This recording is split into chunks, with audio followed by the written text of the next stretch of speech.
ठरलं तर मग या मालिकेच्या येणाऱ्या भागामध्ये आपण पाहणार आहोत की इथे प्रिया दामिनी वकीलला चौकशीच्या नावाने दामिनीला भेटायला जाते असं सांगून ती महिपंतला भेटायला जाते। पण तेव्हाच तिथे आणि प्रिया बोलते मी एकटीच जाऊन येते, जर तुमची गरज लागली तर तुम्हाला पण बोलवते। आणि ते बाजूला असलेल्या प्रतापने प्रियाचं बोलणं ऐकलेलं असतं। तेव्हा प्रिया बोलते बाबा मी रविराजांना भेटायला जाते। तेव्हा प्रताप बोलते तू आता रविराजांना फोन केला होतास ना। पण प्रतापने प्रियाचं बोलणं ऐकलं असतं की ती दामिनी वकीलला भेटायला चालली आणि आता ती मला असं का सांगते मी रविराजांना भेटायला चालली, म्हणजे ही दादान तो खोटं बोलत आहे। आणि ही जर दामिनी वकीलला भेटायला जाते तर मग ही खोटं का बोलते। तेव्हा प्रतापला समजतं काहीतरी गडबड आहे, हिच्याकडे लक्ष द्यायला पाहिजे। प्रिया निघून गेल्यानंतर प्रताप अर्जुन साईला सांगतो आता ही रविराजांशी बोलत होती की मी दामिनी वकीलला भेटायला चालले, पण आता ही माझ्याशी खोटं का बोलली की मी रविराजांनाच भेटायला चालले, मग हिचं काय आहे नक्की ते काय समजत नाही। तेव्हा प्रताप अर्जुन साईला बोलतो हिच्याकडे जाऊन हिच्याकडे लक्ष द्या, हिचा पाठलाग करा। तेव्हा अर्जुन बोलतो आम्ही मागच्या वेळी पण हिला रंग्यात पकडले की तेव्हा ती रविराजांना भेटायला जाऊन ती महिपंतला जाऊन भेटली होती। तेव्हा प्रताप बोलतो काय झालं तर हिच्याकडे जा, पाठलाग करा आणि हिच्याकडे लक्ष द्या। तेव्हा अर्जुन आणि सायली प्रियाचा पाठलाग करायला जातात आणि तेव्हा तिला समजतं की ती दामिनी वकीलकडे आल्या आणि तिथे महिपंत पण आलाय। तेव्हा ते दोघं तिचा व्हिडिओ बनवायला लागतात आणि त्यानंतर ते प्रतापच्या समोर घेऊन येतात आणि प्रतापला पाहिल्यानंतर प्रतापला तो व्हिडिओ दाखवला जातो आणि प्रतापला खूप वाईट वाटतं। तेव्हा प्रताप अर्जुन सायली बोलतो मला माफ करा, मी खूप चूक केली, मी तुम्हाला ओळखलं नाही पण त्या प्रियाला मी साथ देत होतो। आणि प्रताप बोलतो हा महिपत आणि मला अडकवलं आणि हीच ती प्रिया त्याला साथ देते। तेव्हा सायली बोलते प्रिया एवढी वाईट मुलगी आहे की तिने आश्रमापासून मधुभाऊंपर्यंत सगळ्यांना तिने फसवलं। तेव्हा प्रताप बोलते मी त्यांना साथ दिली नाही पण मी तुम्हाला ओळखायला खूप उशीर लावला। तेव्हा सायली बोलते तुम्ही मला वडिलांसारखे, मग तुम्ही माझी माफी मागला तर मला कसं वाटेल।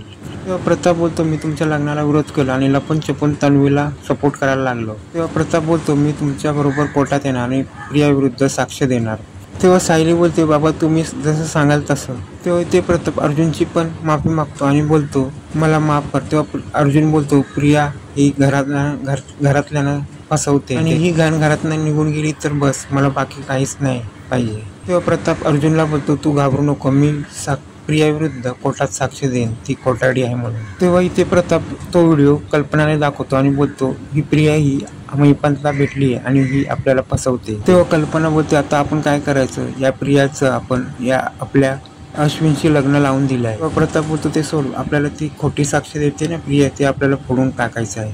तेव्हा प्रताप बोलतो ही प्रिया ही खोटारडी आहे आणि ती खोटी साक्ष देते, हे मला आता कोर्टात सिद्ध करायचं आहे। आणि प्रताप बोलतो मी आता प्रिया विरुद्ध कोर्टात जाणार आहे आणि तिच्या विरुद्ध साक्ष देणार। आणि ते केस चालू होते आणि प्रतापला कोर्टात पाहून सगळ्यांना धक्का बसतो, प्रिया पण हडबडते, प्रिया पण चांगलीच हडबडते। प्रताप आणि इथे हे पाहून प्रियाला पण चांगला धक्का बसतो। इथे अर्जुन कोर्टात बोलतो जजना की मला प्रताप सुभेदारांची साक्ष घ्यायची आहे। तेव्हा कोर्टात प्रताप सुभेदारांची साक्ष घ्यायची आहे करून सगळ्यांना चांगला धक्का बसतो, महिपंत पण हडबडतो। तेव्हा प्रताप कटड्यात येतो आणि बोलतो जजना मला या तन्वी सुभेदाराची मला भांडेफोड करायची आहे। प्रताप सांगतो ही सुभेदारांच्या घरात आली आहे फक्त ही महिपंत शिकरे आणि साक्षी शिकरे यांचे माणूस बनून। आणि प्रताप सांगायला लागतो महिपंत शिकरे आणि साक्षी शिकरेने प्रियाला खरेदी केलं आहे आणि महिपंत शिकरे आणि साक्षी शिकरे हिला भेटायला जाते आणि ती आम्हाला खोटं बोलून जाते की मी रविराजांना भेटायला जाते। आणि हे बोलत अर्जुनने हा व्हिडिओ सगळ्यांना दाखवलेला असतो। तेव्हा इथे अश्विनलाही कळतं आणि त्याला तो ऑडिओ व्हिडिओ पाहायला मिळतो।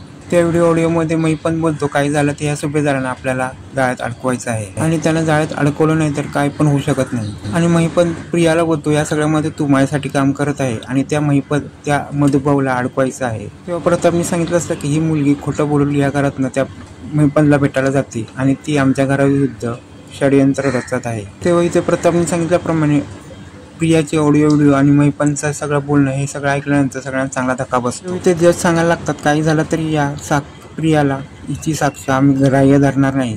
त्यामुळे आता प्रियाची साक्ष खोटी ठरल्यामुळे मधुभाऊ निर्दोष